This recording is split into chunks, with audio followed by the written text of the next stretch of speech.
सलाम है उन लोगों की सोच को जो आज भी पाकिस्तान टीम को सपोर्ट कर रहे हैं, जिनको लगता है कि पाकिस्तान टीम अब भी सेमीफाइनल खेल सकती है। भाई कमाल हो आप लोग यार।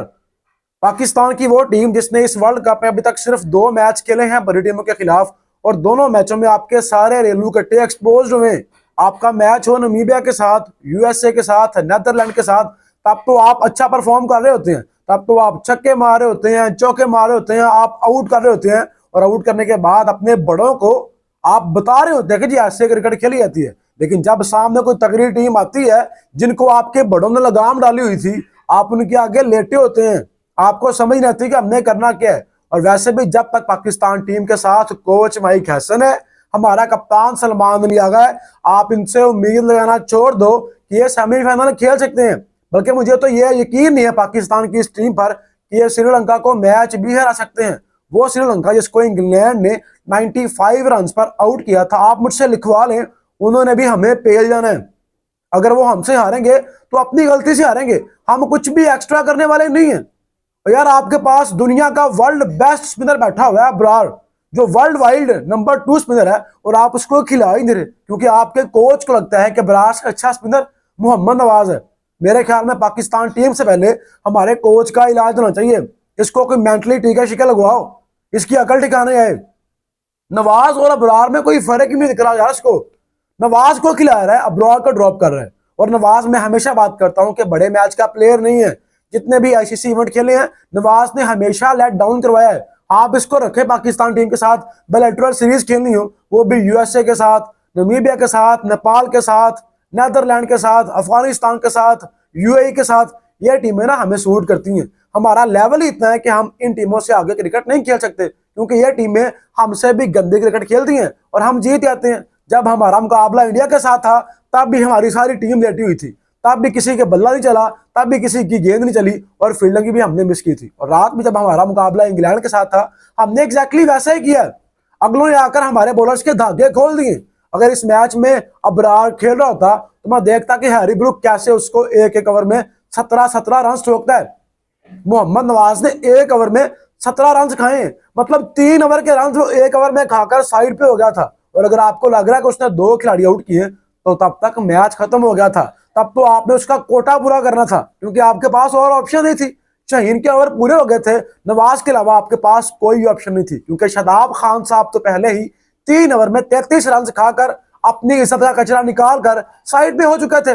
वो शादाब खान जो नमीबिया के खिलाफ परफॉर्म करने पर तड़ियां मारता है, अपने लेजेंड्स को बताता है कि हमने इंडिया को हराया हुआ है।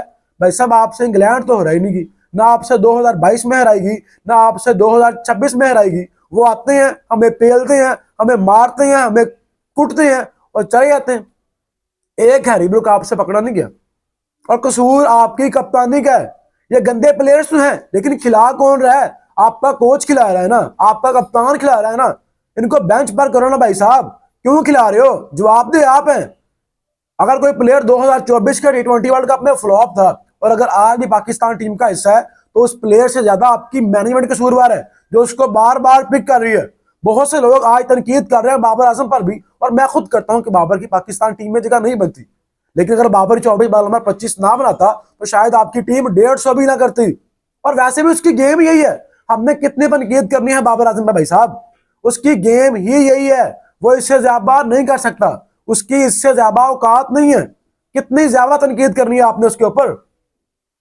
और वैसे भी मैं हर बार ये बात करता हूं कि बाबर नंबर 4 का प्लेयर नहीं है, लेकिन हमारा कोच, हमारा कप्तान बार बार बताता है पाकिस्तानियों को कि हमने उसको नंबर 4 पर ही खिलाना है।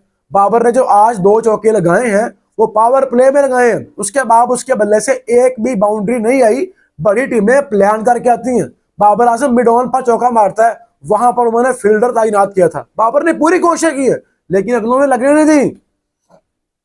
वो प्लान करके आते हैं, उनको पता है कि आप कहां पर फंसते हैं, और वो आपको फंसाते हैं। लेकिन आपके पास ना कोई गेम है, ना कोई प्लान है। आप मुंह उठाते हैं, चिंगम चबाते हैं, और ग्राउंड में आते हैं, फिर आप ऐसे खड़े होते हैं जैसे किसी ने आपको मारा हो, जैसे किसी ने आपको अफ्तारी के टाइम पानी ना दिया हो। आपकी हालत ये हो रही थी। वहां पे एक हैरी ब्रुक था, उनके भी तो खिलाड़ी आउट हो रहे थे ना भाई साहब। उनके भी पावर प्ले में 3 खिलाड़ी आउट हो गए थे, लेकिन वो 200 के स्ट्राइक रेट से ही खेल रहा था। वो आपके बॉलर्स के धागे खोल रहा था। वो बता रहा था कि आपके बॉलर्स की औकात ये है ये इससे ज्यादा औकात के मालिक नहीं है। जिनको आप दुनिया के नंबर 1 स्पिनर्स बोलते हैं, जिनको आप अबरार से अच्छा स्पिनर बोलते हैं, उसको एक ओवर में, छठे ओवर में 17 रन लगे और उसके बाद आप उसकी दोबारा शक्ल नहीं देख रहे थे। उसके बाद उसको 18वां ओवर दिया गया, बल्कि 19वां ओवर दिया गया, जब आपके पास कोई ऑप्शन नहीं थी। तो पाकिस्तान अगर आज मैच आ रहा है तो हमारी गंदी कप्तानी की वजह से आ रहा है, गंदी कोचिंग की वजह से मैच आ रहा है। जब उस्मान तारिक ने 8वें ओवर में टॉम बेंटन को आउट कर दिया था, सिर्फ 4 रन दिए थे, तो आपने उसको दोबारा ओवर क्यों नहीं दिया? उसके ओवर संभाल के घर लेके जाना था क्या, या अगली टीम के खिलाफ उसके ओवर करवाने थे? कोच या कप्तान को बताए कोई कि भाई साहब हर मैच में उस्मान तारिक के 4 ओवर होते हैं। आपको इंग्लैंड के खिलाफ ही 4 ओवर नहीं मिले थे जो आपने श्रीलंका के अगेंस्ट भी करवाने थे? इतना बेवकूफ कप्तान यार, इसके पास तो अक्ल ही नहीं है। अगर मेरा एक बॉलर एक ओवर में एक खिलाड़ी आउट कर रहा है, सिर्फ 4 रन दे रहा है, तो मैं कोशिश करूंगा कि अगला ओवर उसी बॉलर को दूं ताकि वो और आउट करे, एटलीस्ट वो इकॉनमी नीचे लेके आए, एटलीस्ट वो रिक्वायर्ड 100 ऊपर लेके जाए और दूसरी टीम के ऊपर प्रेशर बने। लेकिन एक एंड से उस्मान तारिक आउट कर रहा है, दूसरे एंड से हमारे शादाब खान साहब आ रहे हैं। और मुझे एक चीज की समझ नहीं आ रही कि जब भी एक ओवर में विकेट गिरती है, बैक टू बैक उनके खिलाड़ी आउट होते हैं, तो अगला ही ओवर शादाब खान क्यों करता है? क्योंकि हमने उसको चांस देना है, हमने उसको हीरो बनाना है। क्योंकि जब दूसरी टीम की विकेटें गिरती हैं तो शादाब आएगा, एक आधा खिलाड़ी आउट करेगा, या एटलीस्ट वो इकोनॉमिकल ओवर करेगा और उसकी बल्ले बल्ले होगी कि देखो जी शादाब साहब, दुनिया के नंबर 1 लेग स्पिनर ने क्या शानदार बॉलिंग कर दी है। और भाई साहब वो इस औकात का मालिक नहीं है। जब टीमें छोटी होती हैं तब वो आउट करता है, तब उसकी गुगली चलती है, तब उसकी इतनी इतनी बाल टर्न होती है। लेकिन जब टीम बड़ी हो, जब सामने इंडिया हो, सामने इंग्लैंड हो, तो शादाब साहब का मुंह देखने वाला होता है। इनकी हवाइयां उड़ी होती हैं, इनके पल्ले भी पार्टी होती है कि मैंने बॉल करनी कहां पर। ये फुल टॉसर बने होते हैं। 3 ओवर में 31 रन। शादाब साहब को शर्म आ रही है आपको? ये बेशर्मी का टीका लगवाया आपने भी। ये हाथ जोड़े हैं पाकिस्तान टीम की, जान छोड़ दो। कितने के वर्ल्ड कप पाकिस्तान टीम को उन्होंने, कितनी के बार पाकिस्तान टीम में रिलेशन बेस पर पाकिस्तान टीम में आना है। और मेरे ख्याल में कसूर जितना शादाब खान का है उतना पाकिस्तान टीम का है, हमारे कोच का है, जिसको शादाब खान बहुत पसंद है। और भाई साहब इसको अपना बेटा बना लो और न्यूजीलैंड साथ ले जाओ, हमें नहीं चाहिए ये। मतलब नवाज शादाब खान की रिप्लेसमेंट बन के आया था और आज नवाज भी खेल रहा है, शादाब भी खेल रहा है और दोनों रेलू कट्टे कुट्टे खा रहे हैं। कप्तान साहब को पता ही नहीं है कि मैंने बॉलर खिलाने कौन से हैं, मैंने बैटिंग करनी कहां पर है। आप खुद मुंह उठाकर नंबर 3 पर बैटिंग करने आए तो जी मैंने पावर प्ले में बैटिंग करनी है, और साथ आप प्रेस कॉन्फ्रेंस में आकर ये बोलते हो कि जी मैं तो स्पिनर के खिलाफ बहुत अच्छा खेलता हूं। तो भाई साहब स्पिनर ना पावर प्ले के बाप आते हैं, एटलीस्ट 6 7 8 ओवर वो गेम में रहते हैं, लेकिन आप उससे पहले निमट चुके होते हो। आप स्पिनर के आने से पहले ही हर बार आउट हो चुके होते हो। और जो आपका सबसे वीक लिंक है बाबर आजम, आप उसको स्पिनर के मुंह में डालते हो कि भाई साहब इसको आउट कर लो, इसका नाम खराब कर लो, इसको बदनाम कर लो, पाकिस्तान टीम को मैच डालो। आपके पास कोई प्लानिंग ही नहीं है।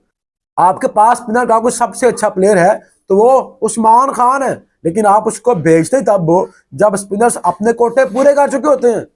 आज भी उसने आदिल रशीद को छक्का मारा ना, आपको आदिल रशीद हिलने नहीं दे रहा था और उसने आके आदिल रशीद का छक्का मारा है। दोबारा फिर कोशिश की थी, अगर जब वो आउट हो गया लेकिन क्या उसका बाउंड्री पर हुआ है? आपकी तरह दायरे में गया आउट नहीं हुआ वो, एटलीस्ट उसने मारने की कोशिश की है।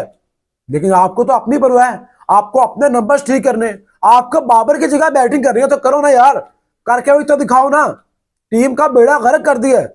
और आप बोल रहे हैं प्रेस कॉन्फ्रेंस में आकर कि हम उम्मीद करते हैं कि इंग्लैंड हमारे लिए न्यूजीलैंड को हरा दे। जिस तरह हमें पेला है वो जाके न्यूजीलैंड को भी पेल दे, जिस तरह हैरी ब्रुक ने हमें मारा है वो न्यूजीलैंड को भी मार दे। भाई साहब उनके पास आप ऐसे गंदे बॉलर नहीं है, उनके पास आप ऐसा गंदा कप्तान नहीं है, गंदा कोच नहीं है। वो अकल से काम लेते हैं, उनके पास प्लान है। और मैं देखूंगा कि कैसे हैरी ब्रुक उनके खिलाफ 100 करता है। अगर एक टीम की 3 विकेटें गिर जाए ना तो वो प्रेशर बनाते हैं, आपकी तरह नहीं करते कि एक ओवर में विकेट ली है, अगले 3 ओवर में 36 रन खाकर उनको मैच में वापस ले आओ और फिर आप अपना मेन बॉलर लेके भी आओगे तो कोई फायदा नहीं होगा। उस्मान तारिक ने जब एक आउट किया था उसको बैक टू बैक 4 ओवर करवाने थे, लेकिन आपने उसके ओवर बचाने थे। पता नहीं अगले मैच में उसकी बॉलिंग भी आनी थी। जब आपने 3 ओवर बाद उस्मान तारिक को लाए हो तब तक 3 ओवर में 36 रन हैरी ब्रुक ने मार दिए थे, मैच उसने साइड पर लगा दिया था। और हम पाकिस्तानी कौम ऐसे हैं कि 18वें ओवर में जब मोहम्मद नवाज ने 2 खिलाड़ी आउट किए तो हमने इस टीम से फिर उम्मीद लगा ली कि नहीं यार आखिरी ओवर में 4 रन चाहते हैं, पाकिस्तान जीत जाएगा। और भाई साहब ये शक्लें जीतने वाली नहीं है, ये इनकी औकात नहीं है। ये इंग्लैंड को नहीं हरा सकते, ये किसी भी बड़ी टीम के खिलाफ नहीं जीत सकते। और अभी तो आप शुक्र अदा करें कि आपके पास वो बारिश वाला 1 पॉइंट है। अगर वो मैच 5 ओवर का भी होता तो हमारी टीम ने 20 ओवर वाले रन न्यूजीलैंड से 5 ओवर में खाने थे।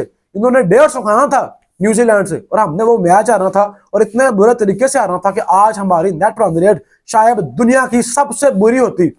लेकिन आपके पास वो 1 पॉइंट है, तो आप अब भी सेमीफाइनल खेल सकते हो। आप बस दुआएं करेंगे पूरा पाकिस्तान कि जी इंग्लैंड न्यूजीलैंड को हरा दे, न्यूजीलैंड श्रीलंका से हार जाए और हम श्रीलंका को हरा दे। क्या आपकी ये टीम यार श्रीलंका को हरा सकती है? मुझे इस टीम के ऊपर कोई बिलीव नहीं है।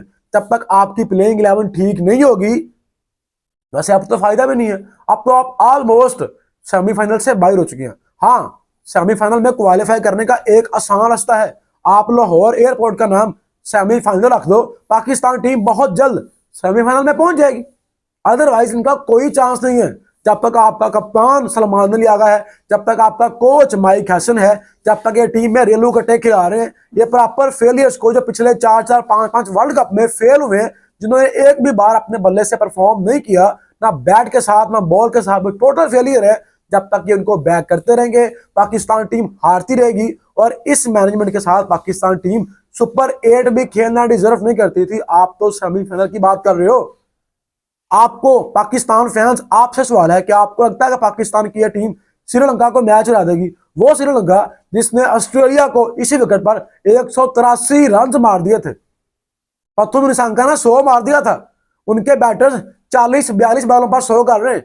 आज हैरी ब्रुक ने 49 बॉलों पर 100 किया है, और हमारा फरहान जो इस वर्ल्ड कप में लीडिंग टॉप स्कोरर भी है, भाई साहब उसने 45 बॉलों पर 63 रन किए। पहले 27 बॉलों पर उसके 30 रन थे। हमने उसके रन का क्या करना है अगर उसका इंटेंट ही नहीं है? जब आपकी फॉर्म लगी हो, जब आप वर्ल्ड कप में सबसे अच्छे रन कर रहे हो, तो आप डॉट नहीं खेलते। हैरी ब्रुक भी तो आया था ना, उसके भी 3 खिलाड़ी आउट हुए थे, लेकिन उसने रुकने का नाम नहीं लिया, क्योंकि वो जानता था कि अगर मैं रुक गया तो हम मैच हार जाएंगे। लेकिन हमने तो अपना 50 करना है, हमने T20 वर्ल्ड कप में लीडिंग रन गेटर बनना है, हमने विराट कोहली का रिकॉर्ड तोड़ना है। हमें क्या पाकिस्तान टीम जीते हारे, हमने तो अपने किंग बाबर आजम को खिलाना है जो 24 बॉल पर 25 रन कर रहा है, और उसकी इससे ज्यादा औकात नहीं है। तो मेरा नहीं ख्याल कि पाकिस्तान टीम श्रीलंका को हरा सकती है, स्पेशली इस कॉम्बिनेशन के साथ, इन प्लेयर्स के साथ, इन कोच के साथ, और इस हमारे लल्लू कप्तान के साथ। बाकी दोस्तों, आपको क्या लगता है, क्या पाकिस्तान अब भी सेमीफाइनल के लिए क्वालिफाई कर सकती है? क्या पाकिस्तान श्रीलंका को मैच हरा सकती है, वो भी बड़े मार्जिन के साथ? आप अपनी राय कमेंट बॉक्स में लाजमी बताएं।